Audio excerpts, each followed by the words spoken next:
కేజ్రీవాల్ యూపీలో 9 మందితో ఎస్పీ మూడో జాబితా. లోక్సభ ఎన్నికలు సమీపిస్తున్న వేళ విపక్ష కూటమి ఇండియాలో సీట్ల సర్దుబాటు అంశం ఇంకా ఎటూ తేలలేదు.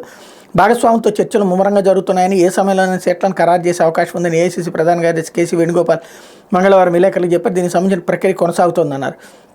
ఏఐసీసీ అధ్యక్షుడు మల్లికార్జున ఖర్గే నియమించిన నేతల బృందం అన్ని పార్టీలతో చర్చలు జరుపుతున్నట్టు చెప్పారు. యూపీలో సమాజ్వాదీ పార్టీ తమకు 17 సీట్లు ఇచ్చేందుకు ప్రతిపాదించాలని, ఇంకా ఎక్కువ కావాలని కోరుతున్నామని చెప్పారు. త్వరలోనే అంగీకారం కుదిరే అవకాశం ఉందన్నారు. ఉత్తరప్రదేశ్లో లోక్సభ స్థానాలు 80 ఉండగా ఇప్పటికే 27 సీట్లకు అభ్యర్థులను ఎస్పీ ప్రకటించింది. తాజాగా 9 మందితో మూడో జాబితా వెలువరించింది. అధ్యక్షుడు అఖిలేష్ యాదవ్ బాబాయ్ శివపాల్ యాదవ్ను బదాయూ నుంచి లోక్సభకు పోటీ చేయించాలని తాజాగా నిర్ణయించింది. ఢిల్లీలో కాంగ్రెస్తో సర్దుబాటు చర్చలు తుద్దశకు చేరుకున్నాయని ఆప్ జాతీయ కన్వీనర్ అరవింద్ కేజ్రీవాల్ చెప్పారు. త్వరలోనే పొత్తు ఖరారు చేస్తామని చెప్పారు. పంజాబ్లో తాము ఒంటరిగా బరిలోకి దిగడంపై పునరాలోచనకు అవకాశమే లేదని తోసిపుచ్చారు.